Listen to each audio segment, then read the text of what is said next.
Pero aunque tengamos una conducta muy estricta, tarde o temprano vamos a tropezar.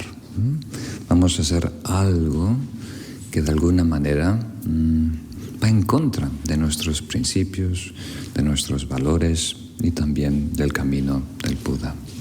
Entonces hoy nos vamos a enfocar en purificar el karma.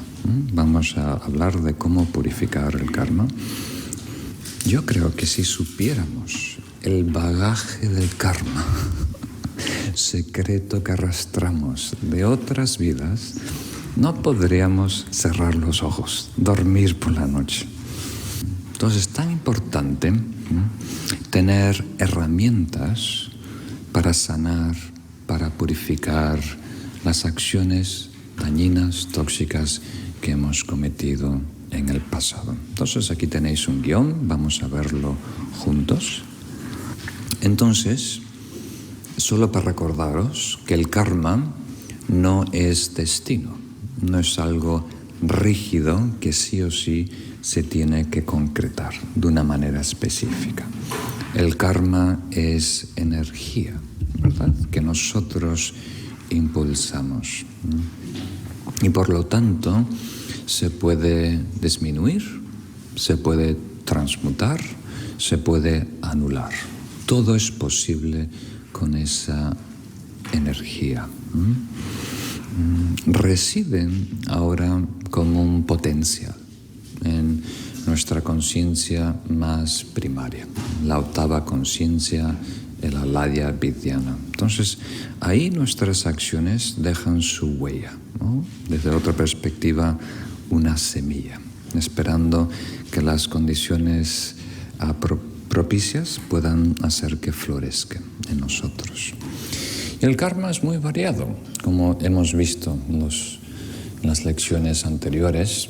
Puede ser una tendencia en nosotros, puede ser un patrón conductual, puede ser un hábito, puede ser algo que atrae como un imán desde afuera las consecuencias, como diríamos, objetivas. Entonces el karma tiene 5 diferentes manifestaciones o efectos o manera que nos transforman nuestra vida.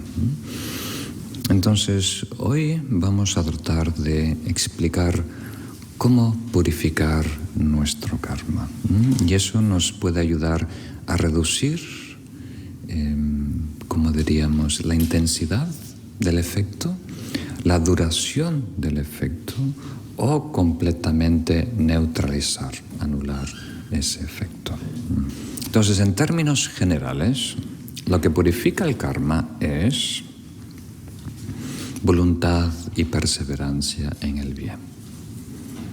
Todo el desarrollo espiritual, en el contexto del camino del Bodhisattva, los 6 paramitas, sin darnos cuenta, están sanando y purificando las tendencias tóxicas, las semillas kármicas dentro de nosotros. Entonces, en términos generales, ser una buena persona y enfocarnos en el desarrollo espiritual es la garantía que estamos purificando y sanando nuestro karma.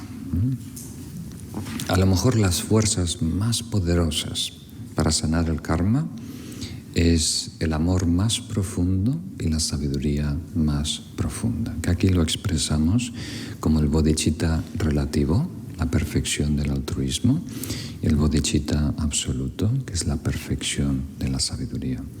O sea, una experiencia meditativa, intuitiva, de ese amor trascendental que incluye a todos, que incluye todo tiempo y espacio, o una sabiduría, una experiencia que pueda vislumbrar, ¿no?, el estado último de la realidad, es realmente lo que elimina las semillas kármicas que tenemos dentro de nosotros. Entonces, pensé en esta ocasión enfocarnos en lo que se llaman los 4 factores o los 4 poderes para corregir o purificar el karma, ¿no? Y primero lo vamos a leer en el contexto de un sutra y después vamos a ver un poco las instrucciones orales de esta enseñanza. Entonces, esta instrucción del Buda viene del sutra que se llama, tal como dice, enseñando los 4 factores. Es un sutra muy breve, pero a la vez muy potente, va directamente al grano. Entonces, voy leyendo juntos, explicando un poquito. Homenaje a todos los Budas y Bodhisattvas. Eso es normalmente el homenaje que hace el traductor tibetano al traducir el texto original de sánscrito a tibetano. Así lo oí una vez. Vais a ver que todos los sutras empiezan con esta fórmula. En un momento yo oí esto. Y eso es diferente a decir que el Buda dijo esto. ¿Verdad? Es ligeramente diferente. Esto es lo que yo pude captar. Una vez que el Buda concluyó su manifestación aquí en la Tierra, a los 81, algunos a 85 años, en el Paranirvana, en la muerte del Buda, ese verano hubo un congreso. Se reunieron sus discípulos más avanzados, por lo menos 500 de ellos, arhats que habían logrado eliminar el yo personal, y recopilaron todas sus enseñanzas. Entonces, para que no haya distorsión de lo que dijo o no dijo el Buda, en ese gran congreso se codificó las enseñanzas del Buda. Y para que una enseñanza sea veraz, tenía que haber varios testigos, varias personas que escucharon lo mismo. Entonces, alguien se ponía de pie y decía, en tal lugar, en tal momento, con tal audiencia, yo escuché al Buda decir esto. Y después tenía que haber otra persona que lo pudiera confirmar. Y ahí se establecía como la palabra del Buda. Por eso todos empiezan, así oí una vez. El bienaventurado, refiriéndose al Buda, moraba en el salón de actos. A lo mejor tenemos que mejorar esa traducción. En el gran salón de su Dharma, en el mundo de las 33. Entonces es una época en donde el Buda se iluminó y su primer misión era buscar a su madre, porque su madre falleció cuando él tenía 7 días, recién nacido. Entonces, cuando logró la iluminación, la buscó y ella había renacido en una esfera celestial sublime, ¿no? en un mundo de los devas. Y el Buda se transportó allí y estuvo enseñando a quien antes había sido su madre, ahora en el cuerpo de un deva, de un ser celestial, y también a toda la audiencia, ¿no? Entonces, durante esa estadía en ese mundo celestial, el Buda dio algunas enseñanzas que pudieron recopilar algunos de sus discípulos más avanzados. Entonces, una gran asamblea con muchos monjes, muchísimos bodhisattvas, mahasattvas, incluyendo Maitreya y Manjushri. En ese momento, el bienaventurado dijo al bodhisattva mahasattva Maitreya: oh Maitreya, bodhisattva mahasattva, si posees 4 factores, las faltas que has cometido y acumulado serán superadas. Entonces, como suelen ser los discursos del Buda, son casi siempre como un diálogo con una persona. Y muchas veces sus grandes discípulos hacen de, como diríamos, interlocutor, como un representante de los silenciosos. No es que Maitreya necesitaba purificar el karma, sino estaba sirviendo como un ejemplo, como un modelo para los demás. ¿Cuáles son estos 4? La acción de arrepentimiento, la acción de antídoto, el poder de restauración y el poder de apoyo. Después los nombra cada uno, los explica un poquito. La acción de arrepentimiento es sentir un profundo remordimiento por cualquier acción no virtuosa que hayas cometido. Entonces eso es bastante simple y directo. La acción de antídoto es poner un gran esfuerzo en hacer acciones virtuosas. una vez que hayas cometido una acción no virtuosa. Entonces, acciones virtuosas pueden ser de todo tipo: hacer ofrendas a los budas, hacer tsatsas, ver esas pequeñas imágenes de los budas, recitar los nombres de los budas, hacer servicio a los templos, ¿no? Limpiar, barrer, servir, hacer voluntariado, pero no necesariamente tiene que ser algo religioso o con apariencia espiritual. Ayudar a los pobres, ayudar a los animales, ayudar al medio ambiente, meditar en el amor o en la sabiduría última, todo eso desarrolla virtud y mérito y es lo que necesitamos para purificar. Entonces, no es solo algo teórico, no es una meditación visualizada, también implica acción. Tenemos que ponernos a trabajar en nuestro día a día. 5.7. El poder de restauración es hacer una promesa y por lo tanto abstenerse de cualquier acción similar. Entonces, esto es importante porque si nos arrepentimos de un mal que hemos hecho y no hay el compromiso genuino de no volver a hacerlo, entonces es una típica arrepentimiento, ¿no? Cuando le pides perdón a alguien por hacerle algún daño, pero después lo sigues haciendo, ¿no? Es algo para quedar bien. Entonces, lo que queremos aquí es una transformación genuina y profunda. Entonces, no solo tenemos que arrepentirnos de lo que hemos hecho, sino comprometernos a mantener una conducta pura de ahí en adelante. Y el cuarto poder o factor, el poder del apoyo. También se expresa como el poder del altar o el poder objetivo. Es refugiarse en el Buda, Dharma y Sangha y no abandonar la mente del despertar. Mente despertar es una traducción papadicita, ¿verdad? La mente o la aspiración hacia la iluminación, la perfección del amor y la compasión. Apoyándote en fuerzas tan poderosas, serás inmune a las acciones negativas. Y esto es importante. O sea, tenemos que tener un aliado que nos pueda respaldar en un momento oscuro de nuestra vida. Lo expresé hace poquito en el retiro que tuvimos, ¿verdad?, de Avalokiteshvara. Entonces,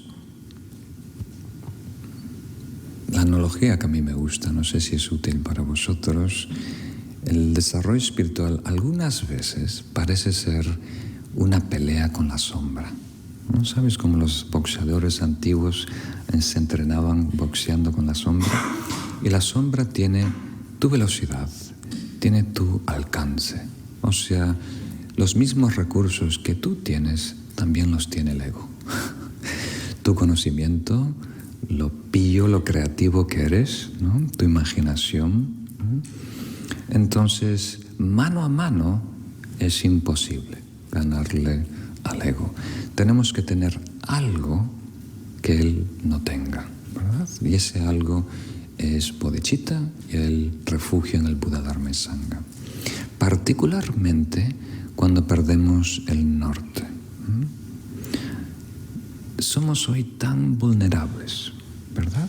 Nuestro desarrollo es aún tan frágil que en cualquier momento algo puede trastornarnos, ¿no? A lo mejor un amigo muy cercano que nos traiciona. Y en ese momento duele tanto que pareciera que todo se hace oscuro. Una tormenta, el cielo se hace muy gris, no vemos el sol. Y ahí perdemos el norte, perdemos la distinción de lo que es bueno y malo. Y en ese momento podemos descartar nuestro compromiso de ser una persona bondadosa que atiende y ayuda a los demás. La gente es mala, la gente no merece.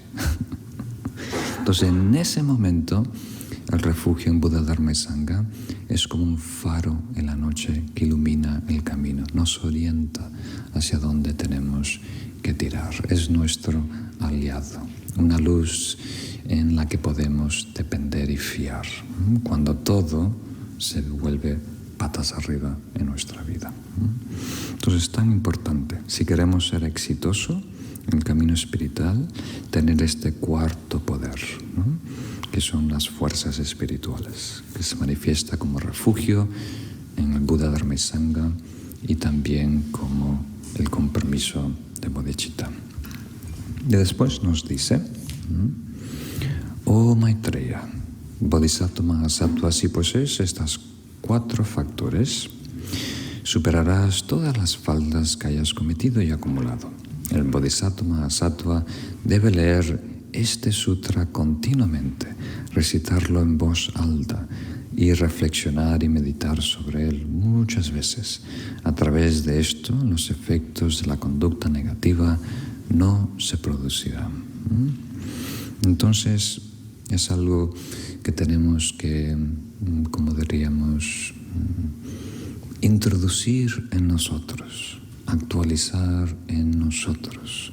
Y eso requiere cierta familiarización, cierta repetición. Solo leerlo nos inspira, pero también reflexionar profundamente en su significado y cómo aplicar estos 4 poderes. Una vez que el bienaventurado dijo esto, toda la asamblea, incluido Bodhisattva, Mahasattva, Maitreya, los monjes bodhisattvas y las filas de devas, como Shakya, se llenaron de alegría y alabanza por lo que el bendito había enseñado. Con esto concluye el noble sutra del Mahayana titulado Enseñanza de 4 factores. Pues esta enseñanza es una enseñanza Mahayana, parece que no la vemos en los sutras del canon Pali, pero no es una enseñanza particular del Mahayana, ¿verdad? No depende de nada, como diríamos, esotérico. Son enseñanzas muy cardinales, muy propias del Buda. Entonces, en el contexto del camino del Bodhisattva, se deberían practicar visualizando los 35 Budas. Habéis escuchado de un sutra que se llama Los 3 montones o los 35 Budas, un sutra de la purificación. Y se incluye estos 4 poderes dentro de la práctica o la recitación de ese sutra.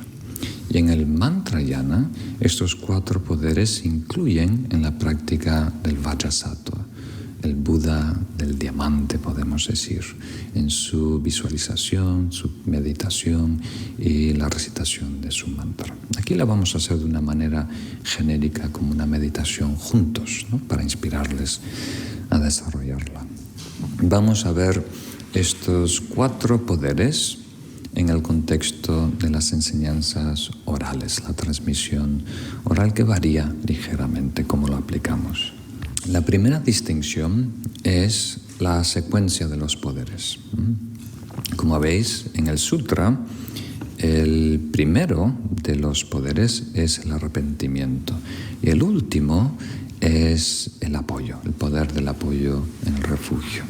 Y las enseñanzas orales, me voy a enfocar en la tradición Sakya, que es a la que pertenecemos, pero también es verdad para la tradición Nyingma, Kagyu, aunque los Gelupas suelen enseñarlo de una manera literal, como aparece en el sutra, las otras tradiciones cambian el orden. Entonces el orden empieza con el apoyo. Ese es el poder que iniciamos en nuestra meditación. Luego, la secuencia natural, poder de arrepentimiento, poder de antídotos y restauración. Y también el último poder de restauración, en la tradición Nyingma y Sakya también se define ligeramente diferente, ¿no? El énfasis, como habéis visto en el sutra, la restauración, o sea, purificarnos, restablecer nuestro estado de pureza, parte de adoptar un voto, un compromiso de mantener una conducta pura y sana de ahí en adelante.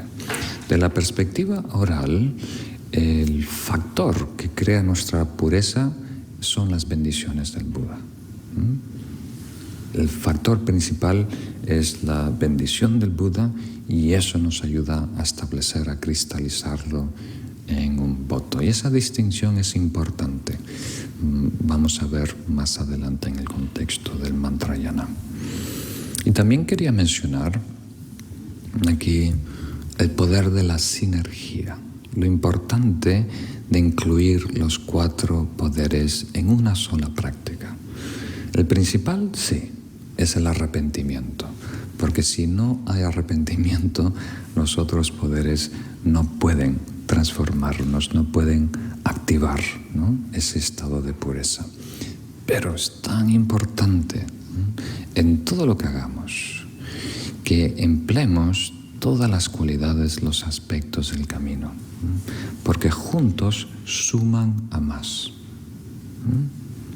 Y algunos de vosotros que estudian la sanación, ¿no?, sabéis que hay algunos ingredientes naturales que por sí solo no tienen tanto poder, pero juntos se multiplica su potencia, se multiplican los químicos que producen los componentes. Entonces es tan importante. En el camino espiritual también tenemos que tener una dieta balanceada, por decirlo así, que incluya todos los aspectos del ser, ¿no?, todos los instrumentos que ofrece el Buda, Dharma y Sangha. ¿Tiene sentido? Entonces, cuando practicamos, vamos a tener cierta inclinación, cierta afinidad por uno de estas prácticas o poderes. Pero aunque ese sea nuestro favorito, por decirlo así, nuestra zona de confort, tenemos que incluir los otros 4, aún más.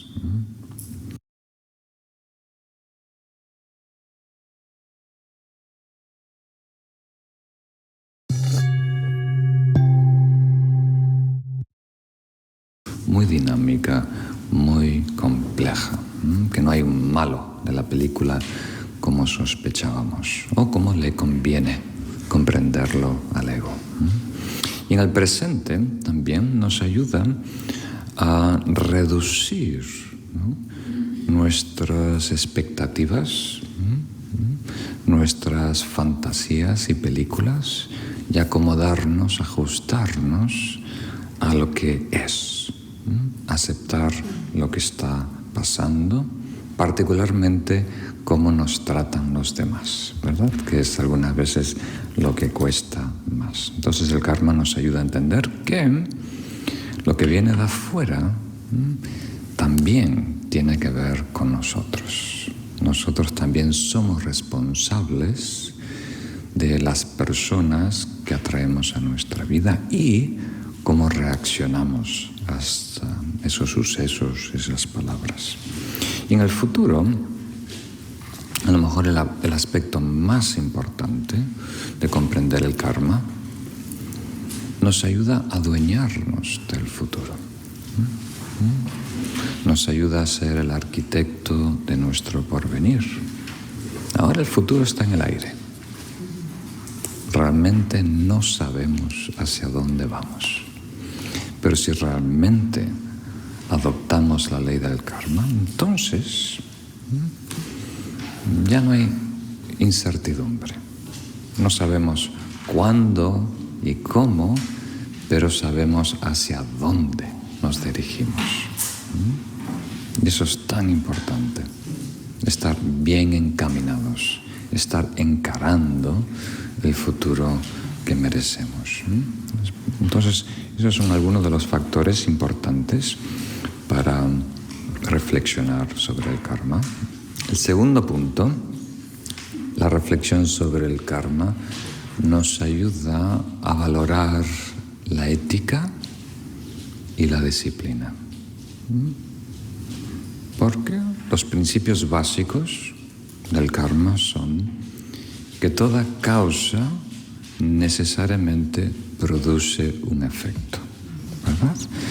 Todo lo que nosotros hagamos, todo lo que decimos, todo lo que pensamos, todo lo que movemos va a tener repercusiones personales en nosotros.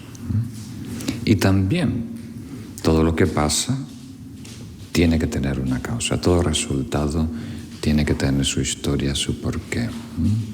Realmente una red muy compleja de causas y condiciones. Y después también nos dice la ley del karma que una acción con esa carga, ¿verdad?, emocional, o sea, una acción volicional, no se diluye en el tiempo. Puede pasar días, pueden pasar meses, años o vidas, pero esa carga energética, esa semilla que plantamos en lo profundo de nuestra octava conciencia, permanece ahí, latente, esperando las condiciones propicias, correctas para florecer.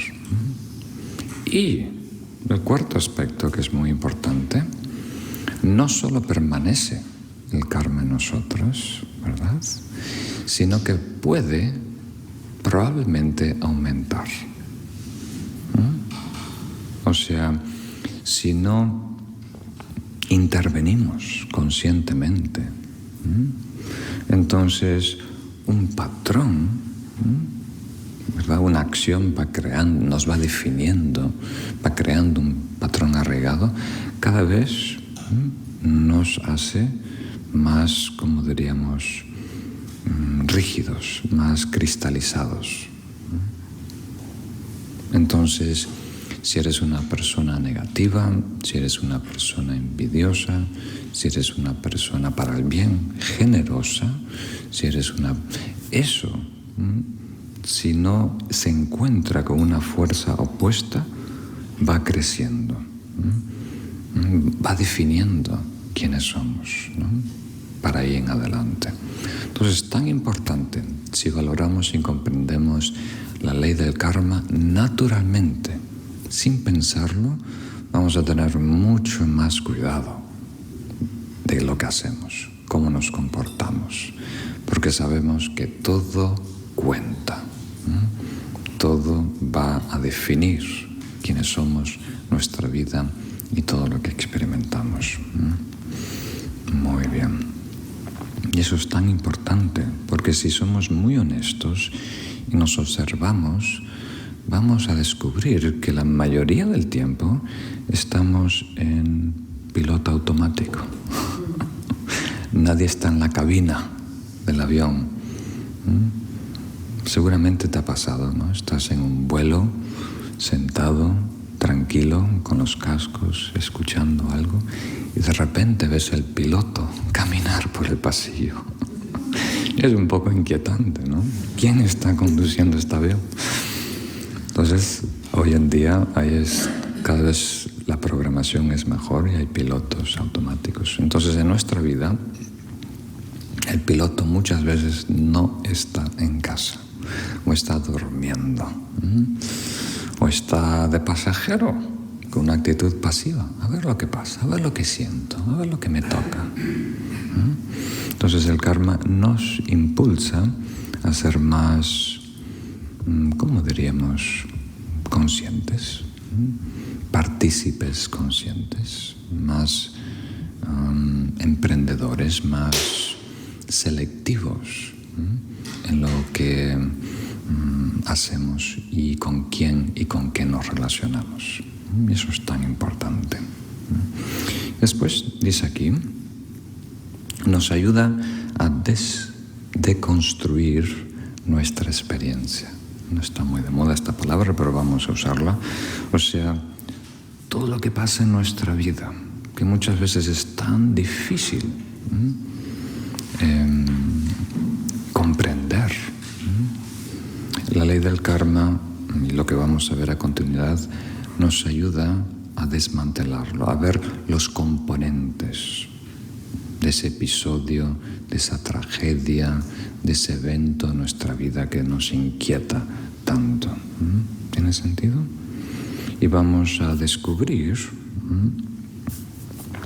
que en vez de reaccionar a lo que va pasando en nuestra vida, podemos desarrollar una madurez, la tranquilidad que nos da el discernimiento. Saber todo lo que realmente está pasando. Si no vivimos en un mundo mágico en el malo sentido de la palabra. No sé si conocéis a alguna persona que cree en hechizos, ¿no? Y que cuando pasa algo inesperado piensa que alguien ha hecho un hechizo. Y después tiene el arduo trabajo de encontrar un brujo, una bruja, que pueda defenderle de ese hechizo, que haga un contrahechizo, o no sé cómo se llama, un hechizo de protección. Entonces es tan importante comprender realmente que todo lo que pasa por condiciones materiales, condiciones subjetivas de nosotros y todas las personas que están participando. Algunas causas muy modernas, recientes, contemporáneas, y otras muy antiguas, muy remotas. Nos lleva de la culpa a la responsabilidad. A lo mejor este es el impacto más inmediato de valorar la ley del karma. En vez de estar señalando y buscando un culpable, ¿no?, vamos a valorar que es una red, realmente una red, como dice la segunda, de interdependencias. No hay solo una causa de nuestro mal y una causa de nuestra felicidad, sino que hay una red muy compleja, muy variada, muy dinámica de causas y condiciones que producen toda nuestra vida. Y también el desarrollo espiritual. También el desarrollo espiritual. Muy bien. Entonces, en el Abhidharma, en las tradiciones tibetanas, se estudia principalmente un tratado que se llama Abhidharma Kosha, la tesorería del elevado o el sublime Dharma, o la metafísica budista, escrita por Vasubandhu. Y después su hermano Asanga pertenece a una escuela filosófica superior, a Chittamatra, y él escribió la versión Mahayana del Abhidharma, ¿no? Y es más complejo, tiene más elementos. Entonces vamos a ver la versión más simple de Vasubandhu, de causas, 6 tipos de causas y 5 tipos de resultados. Él habló también de 5 condiciones, pero vamos a dejar eso a un lado por ahora, porque agrega otro nivel de complejidad. Entonces vamos a hablar de 6 tipos de causas y 5 tipos de resultados. Y espero que muchas de ellas sean, como diríamos, comprensibles, ¿no? Y también alguna linda sorpresa, nunca va de mal. Si estáis abiertos a esa posibilidad, va a haber alguna sorpresa. Entonces, primero vemos causas activas. Causas activas. Y la definición es todos los fenómenos menos el resultado y lo que pueda impedir el resultado. Entonces, ¿qué quiere decir esto? Todo el universo, todo el cosmos participa de esa planta que tienes en tu jardín. Ahora empieza la primavera, seguramente estás cultivando tomates. Sí, cultivando tomates, ¿no? Judías. No hay muchos granjeros por aquí. Entonces, desde la tierra, desde el agua, desde el sol, desde los ciclos de la luna, desde el recordatorio de regar, de la manguera, desde todo lo que contribuye de alguna mínima manera en crear ese tomate, incluyendo la conciencia que lo percibe, que lo identifica, que lo etiqueta. Entonces, todo menos el tomate. ¿No? Menos el tomate y todo lo que obstruye el tomate, ¿no? Como insectos que puedan, o tu vecino que te roba los tomates. Todas las causas y condiciones que puedan negar, obstruir ese tomate. Menos eso, las causas activas. Entonces, estamos no separando las causas en 6 categorías, sino estamos viendo las causas desde 6 perspectivas, que es diferente. ¿Captáis? Entonces hay unas causas que pueden pertenecer a varios grupos.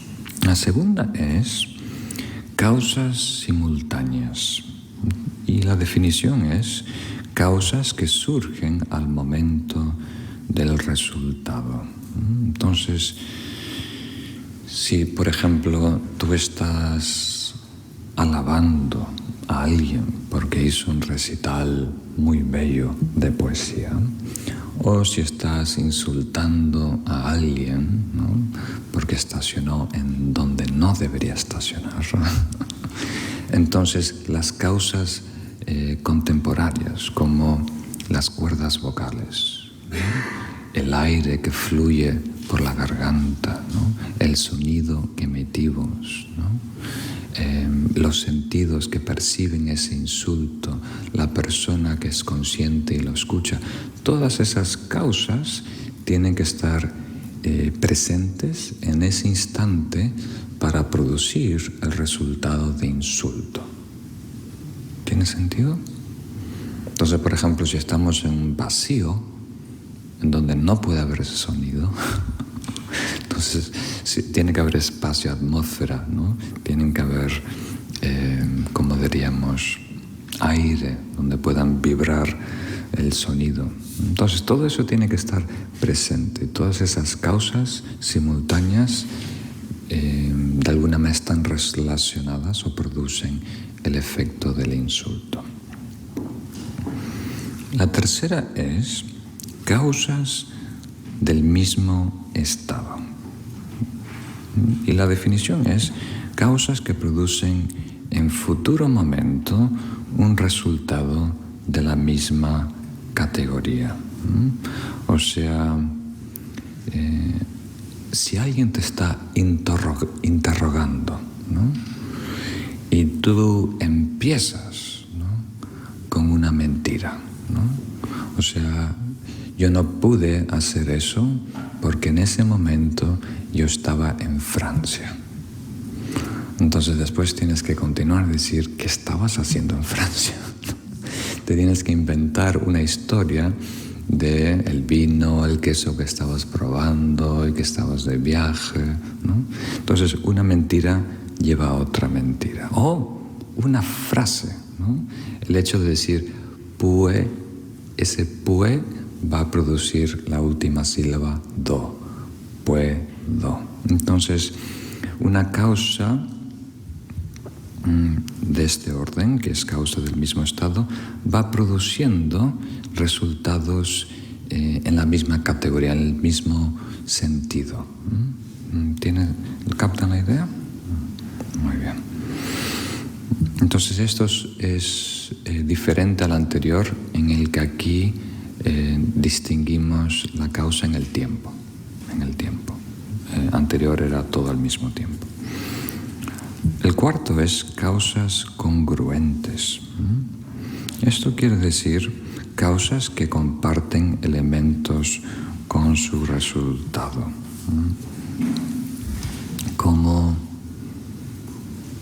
vamos a tratar de distinguir entre ver y atender, ¿verdad? No son la misma cosa. Una cosa es oír y otra cosa es escuchar, ¿verdad? Pero el oír y el escuchar, ¿no?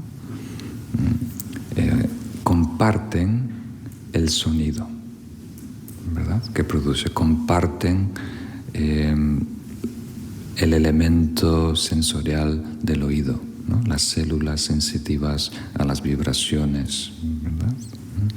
todo eso es compartido por la causa de oír y el resultado de escuchar. Entonces están refiriéndose al mismo objeto, las palabras de la cantante, ¿no? El sonido de la cantante, están compartiendo la misma conciencia, el mismo sentido sensorial también, y también el mismo tiempo, están participando en el mismo momento. Los dos, uno está oyendo y escuchando al mismo tiempo la canción. Y también la emoción. Normalmente la emoción es la misma, ¿no? Uno está encantado de oír y por lo tanto pone más atención y escucha. El quinto, causas impulsadoras. Me falta la S, impulsadoras, que abarcan todo. Si el tibetano está muy resumido, Kunro, all embracing, all encompassing. Entonces, estamos hablando de las emociones aflictivas, básicamente, de la energía detrás de los pensamientos, de las palabras y de las acciones físicas. Entonces, la ira, por ejemplo, es la fuerza que va a impregnar, ¿no? O va a movilizar, ¿no? El verbo, el cuerpo y los pensamientos, ¿no? Y estos estados aflictivos incluyen o abarcan toda nuestra expresión, tanto física como mental. Entonces, si hay un estado aflictivo, se va a expresar. Y todo lo que exponemos, todo lo que expresemos, va a estar impulsado o teñido, si es más fácil para vosotros, por ese estado emocional. ¿Tiene sentido? Y es un poco inquietante cuando uno está en la presencia de un gran maestro como Su Santidad Sakya Trizin, porque solo el hecho de tomar un vaso de agua, una taza de té, ya te deja completamente desnudo. Solo con observar, hacer este movimiento y tomar ese sorbo, a lo mejor 4 segundos, ya sabe todo de ti. El nivel de atención que tienes, el nivel de cuidado, el nivel de ansiedad que tienes, el nivel de conducta que tienes. Para los ojos, que tienen sabiduría para ver, cualquier acción nos delata. Delata exactamente nuestro estado interno. Ahora, no todo eso no quiere decir que nosotros, viendo a una persona rascarse la oreja, ya sabemos todo de ellas, ¿no? Porque nosotros llegamos a muchas conclusiones que nos convienen a nosotros, ¿verdad? Entonces, si realmente hay sabiduría, si realmente hay claridad, entonces sí, cualquier acción, cualquier palabra, el tono, el gesto, ya nos dice todo de esa persona. Pero la mayoría de las personas no lo hacen bien. La mayoría de las personas son muy buenas, por todo lo que llevamos, ¿no?, del condicionamiento cultural, en detectar las señales sociales y culturales de ese individuo. Y esas son correctas 80% del tiempo. O sea, 80% del tiempo en inglés se dice social cues, ¿no? Las señales sociales y culturales que hacen los individuos. Entonces, cuando una persona ve a alguien, ¿no?, y tiene una intuición, si es de confianza, no de confianza, si es bueno, ¿no?, casi siempre se está apoyando alguna referencia social que ha aprendido a través de su vida, ¿no? Y eso ayuda a tener una idea rápida, ¿no?, que es necesario. Los que no desarrollaron estabilidad, nuestros antepasados cavernícolas, todos murieron, se los comió el león. Entonces, las personas que tenían estabilidad, ¿no?, de conocer si es amigo o enemigo, si hay que pelear o correr, es las que pudieron reproducirse, ¿no?, hasta ahora. Pero eso es una aproximación. Realmente no nos dice con precisión exactamente quién es esa persona, por qué está haciendo eso. Eso requiere más paciencia. Entonces, aunque vamos a tener esa impresión inmediata, es importante no quedarnos ahí, con ese prejuicio. ¿Tiene sentido? Y realmente darle tiempo a conocer a las personas, porque somos todos muy complejos, muy variados, como vamos a descubrir. Pero sí, los grandes maestros no se guían por estas señales sociales, ¿no?, estas claves culturales. Realmente observan, ¿no? Como ellos, cuando observan nuestra vida, es casi como verlo en cámara lenta. Nosotros estamos viendo y operando a un tiempo real, ¿no?, pero ellos tienen una conciencia tan clara, tan lúcida, que experimenta nuestra realidad como que en nuestra perspectiva, como si fuera cámara lenta, donde todos los movimientos, todas las palabras, todos los acentos, todo está distinguido. Nada está mezclado, todo es muy particular, no se les escapa nada. Entonces, curiosamente, eso quiere decir que ellos tienen que tener más paciencia, ¿verdad? Porque ven y notan mucho más travesuras. Entonces, eso es algo que también tú tienes que desarrollar, porque en la medida que meditamos, nuestra mente es cada vez más lúcida, somos cada vez más sensitivos y vamos a notar cada vez más las indirectas de las personas, las insinuaciones, el egoísmo y demás.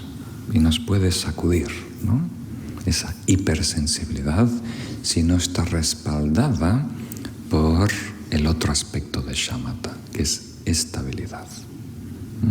¿Sabéis que el calma mental tiene esos dos aspectos?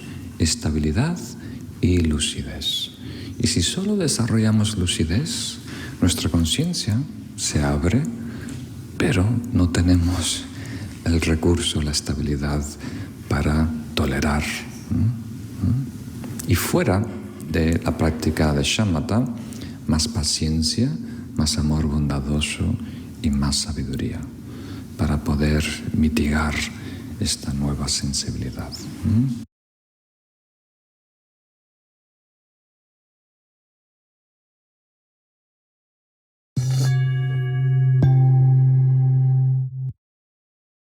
¿Cómo vas a morir? Aunque algunos tiran las cartas, ven a la bola de cristal, o en España llaman a un teléfono, a alguien en la televisión, pero nadie nos puede garantizar, ¿no? Y el tercer punto de reflexionar es, durante ese proceso de muerte, lo que pensábamos que nos puede ayudar no nos ayuda, ¿verdad? Lo único que tiene sentido, beneficio en ese instante es el trabajo espiritual que hemos desarrollado dentro de nosotros, el que esté integrado, más allá del intelecto. Entonces son tres reflexiones muy, muy, muy importantes. Primero, aceptar la certeza de la muerte. El cuerpo le pertenece a la materia, tiene que regirse bajo las leyes materiales, las leyes físicas de este universo, y tarde o temprano se va a descomponer, va a dejar de funcionar, se va a descomponer y va a oler mal. Ya huele mal hoy, pero aún más va a traer a moscas. Entonces, de la perspectiva budista, la mente es todos los procesos que no están vinculados con la materia. Entonces, todos los procesos mentales que no están vinculados, no es una palabra correcta, yo creo, porque hay correlación, ¿verdad? Todos los procesos mentales que no operan dentro de la materia, a eso se le llama la dimensión mental. Y como hemos visto, una causa que engendra un resultado similar nos dice que un estado mental, un estado de conciencia, va a producir otro instante de conciencia. Entonces, aunque el cuerpo deje de funcionar, un estado de conciencia produce un siguiente estado de conciencia, independiente de los procesos materiales, biológicos del cuerpo. Entonces vamos a hablar un poquito de ese proceso, de esa transición de entre una vida a otra. Pero primero, acabar con las contemplaciones. Tenemos que, de una manera muy íntima, llegar a aceptar en lo más profundo de nosotros esa eventualidad, que mi cuerpo va a envejecer, va a enfermar y eventualmente va a dejar de funcionar. A lo mejor de todas las contemplaciones que sugieren los maestros tibetanos, esta es la más, no diría conmovedora, pero la que más corrige nuestro camino, la que más nos alinea con la verdad. Y es una de las meditaciones seculares, no requiere fe para nada, no tiene nada místico, es simplemente aceptar a nivel emocional que lo que es materia va a descomponerse. Y que realmente mucho de ese proceso está más allá de nuestro control, ¿verdad? Podemos tomar vitaminas, suplementos, minerales, podemos hacer ejercicio todos los días, podemos ser vegetarianos y cuidar de nuestra dieta, y todo eso es bueno y necesario, pero eventualmente hay karmas antiguos que no podemos controlar, ¿no? Y nuestra encarnación, nuestra vida va a llegar a su fin. Y el último aspecto que es muy importante, darnos cuenta que al fin y al cabo, en esos últimos instantes, semanas, días, horas, como sea, lo que realmente nos ayuda es lo que tenemos dentro. Todo lo que está afuera, por muy grandioso y bello que sea, en ese momento no nos puede beneficiar. Entonces, para simplificar, los maestros dicen mérito y sabiduría. El karma positivo que hemos desarrollado, las costumbres muy sanas que hemos integrado en nuestra naturaleza y después nuestra percepción de la realidad. No nuestra filosofía elaborada en palabras, sino nuestra cosmovisión, ¿no? A qué nivel de conciencia estamos operando. Y eso quiere decir, si queréis una pista, ¿qué relación tiene el sujeto con el objeto? ¿Qué relación?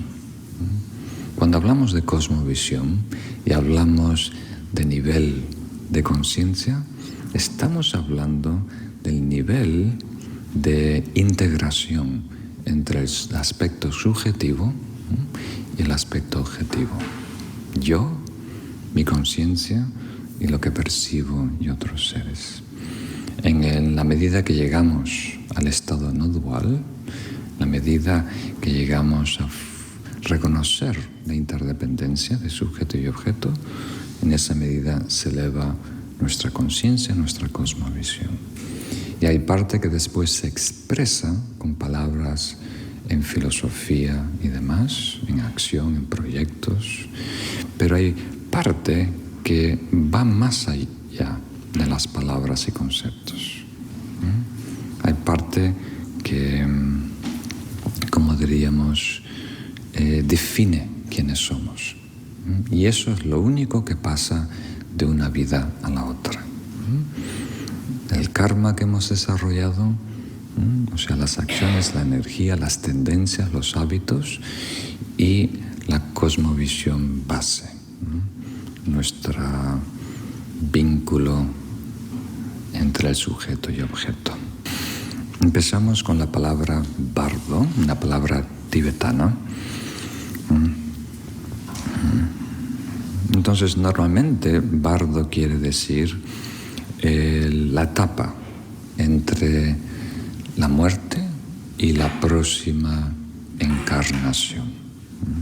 Ahora, para ser más precisos en esta reunión, voy a usar la palabra renacimiento, ya que la palabra encarnación tiene una connotación cristiana, judía, musulmana, en donde hay un alma, un ser, algo eterno que de alguna manera se incorpora a otra forma, ¿no? En la perspectiva, como vamos a ver, del budismo, es algo más dinámico. No hay una cosa sólida, eterna, independiente, sino hay como diríamos, una continuidad de actividad y procesos mentales, como un río.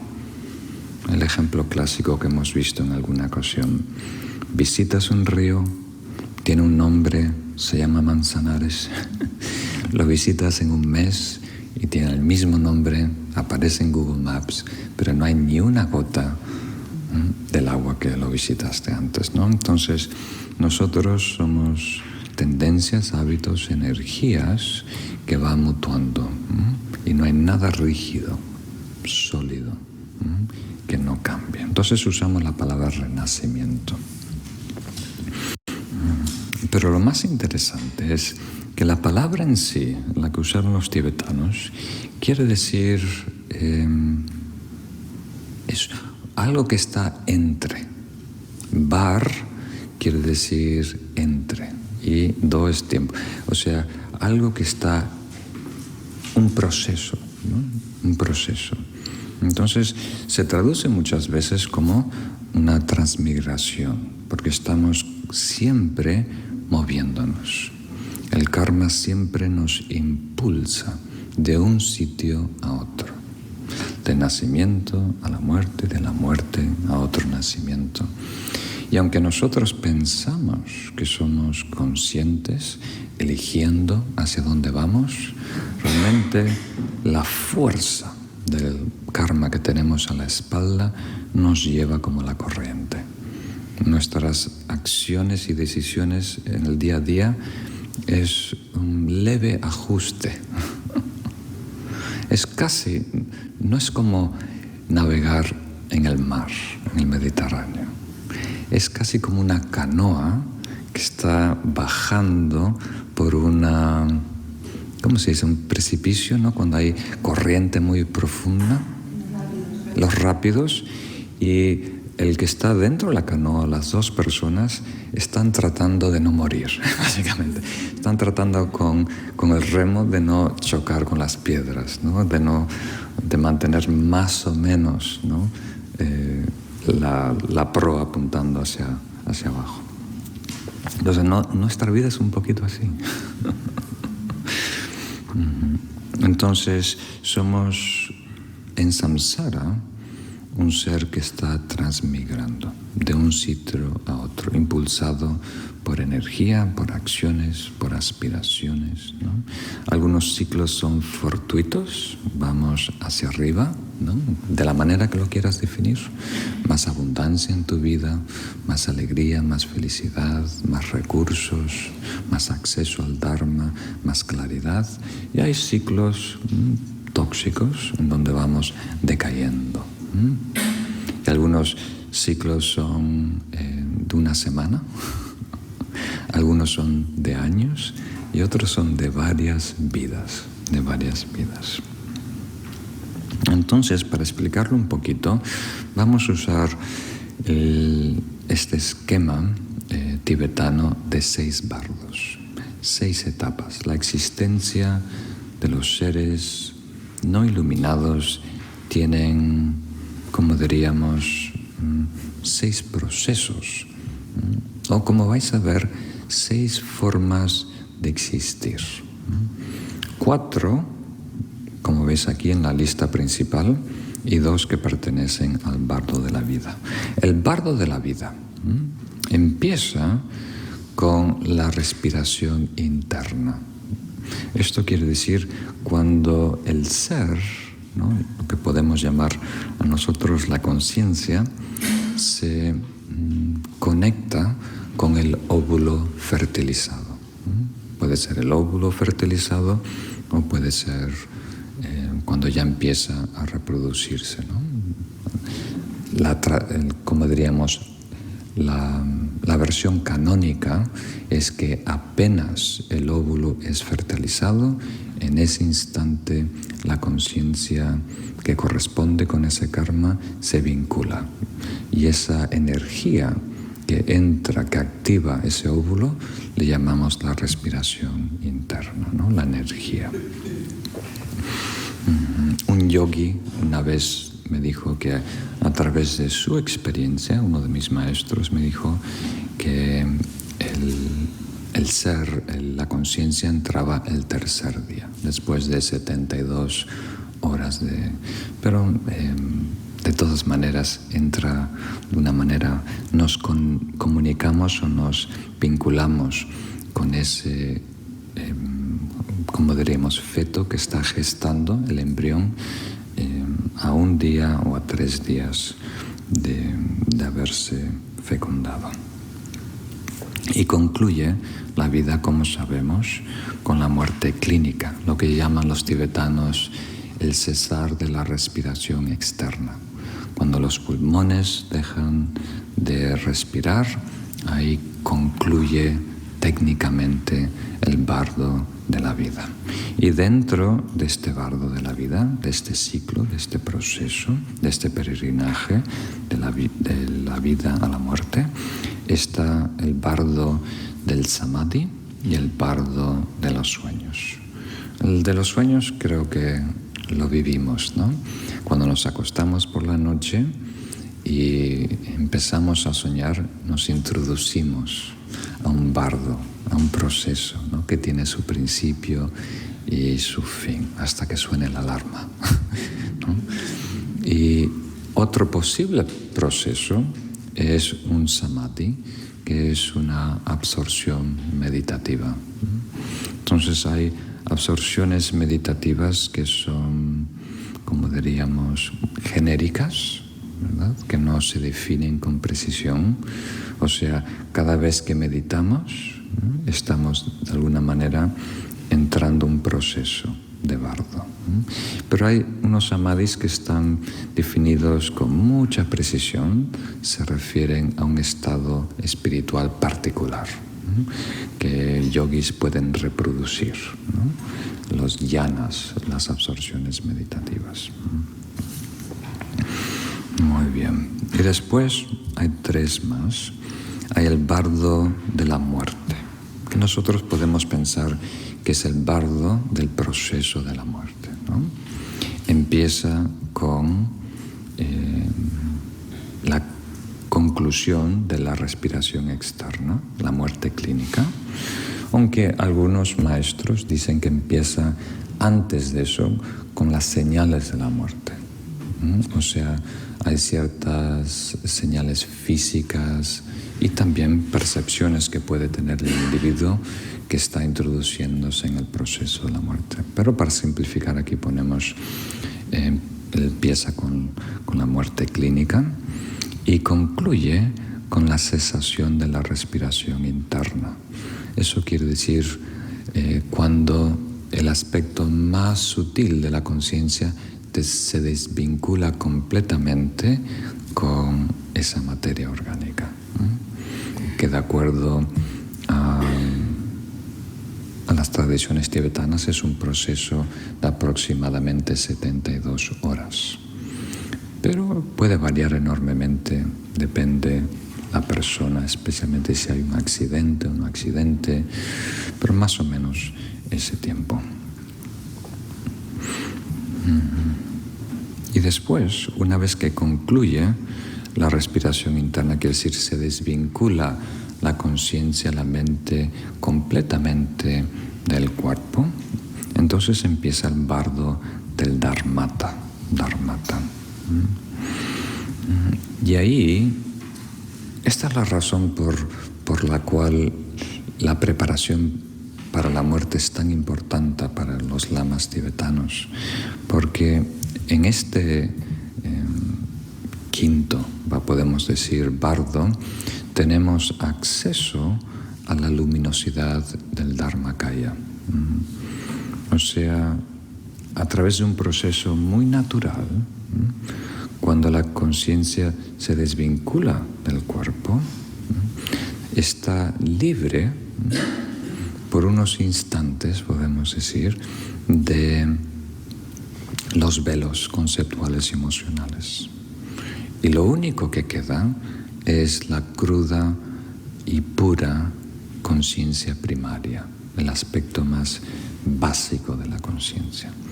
Y para lograr ese encuentro, esa experiencia en vida, uno tiene que lograr una absorción meditativa muy profunda, ¿no? En un punto tiene que tener un alto nivel de amor y altruismo y tiene que eliminar todos los velos de la ignorancia. Entonces es mucho más exigente.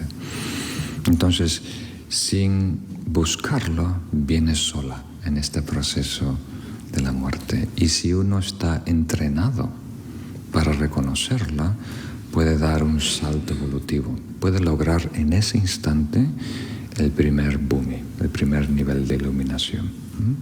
Y así varios maestros tibetanos lo han logrado en el pasado, en ese momento.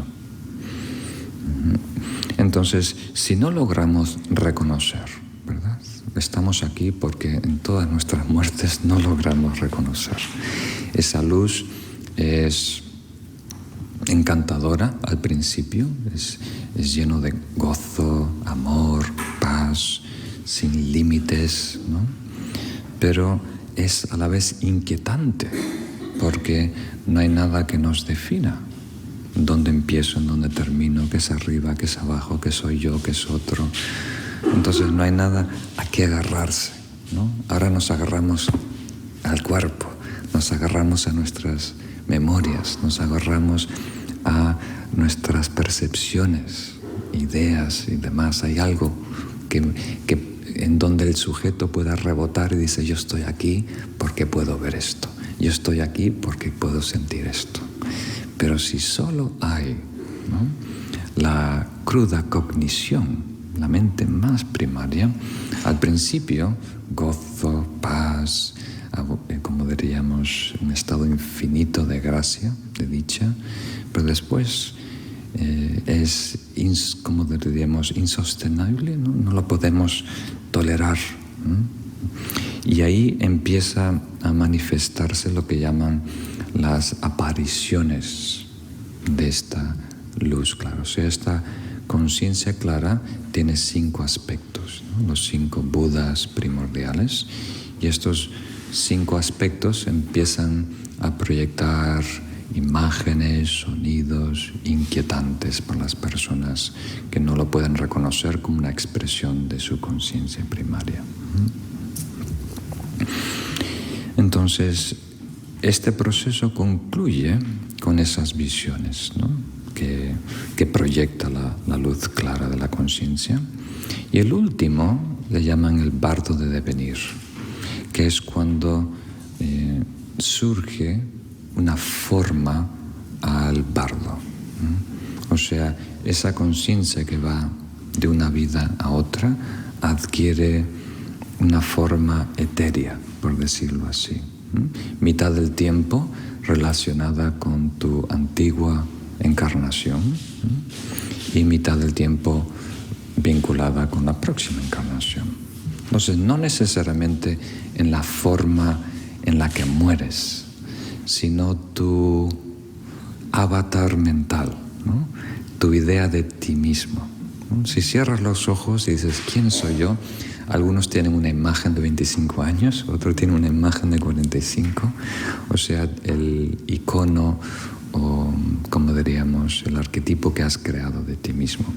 Y ese es el cuerpo o la forma que habita este ser, ¿no? Que tradicionalmente se habla de 49 días, ¿no? De este proceso de transición durante el bardo. Este sería el bardo clásico. Normalmente cuando se usa la palabra bardo se refiere a este bardo, el bardo de devenir. Pero también puede variar enormemente, puede ser más corto, más largo que 49 días. Y concluye con la respiración interna, ¿no? Cuando ese ser se introduce en el óvulo fertilizado. El óvulo fertilizado para nuestra especie humana, pero en otras especies hay otras formas de nacer. Y ahora quería compartir con vosotros el aspecto más kármico. ¿Qué acciones, qué preparaciones, qué práctica podemos hacer para mejor prepararnos para esa transición de una vida a otra?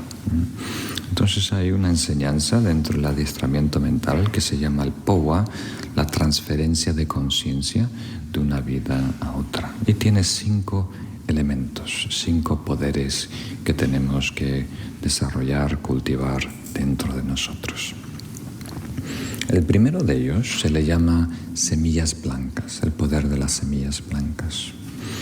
Y las enseñanzas nos dicen, el obstáculo principal para poder morir bien es el apego. Apego a todo nivel, pero más que nada apego a posesiones. Apego a posesiones, apego a personas, ¿no? Por supuesto, apego a identidad, a uno mismo. Entonces, los maestros sugieren darle flores a los vivos y no a los muertos. O sea, en vez de dejar ¿cómo se dice? Un testamento, una herencia escrita, ya en vida propia empieza a repartir tus bienes, tu patrimonio. Puedes poner una cláusula, tengo usufructo, se dice. Lo que sea, pero la idea es hacerlo de una manera consciente.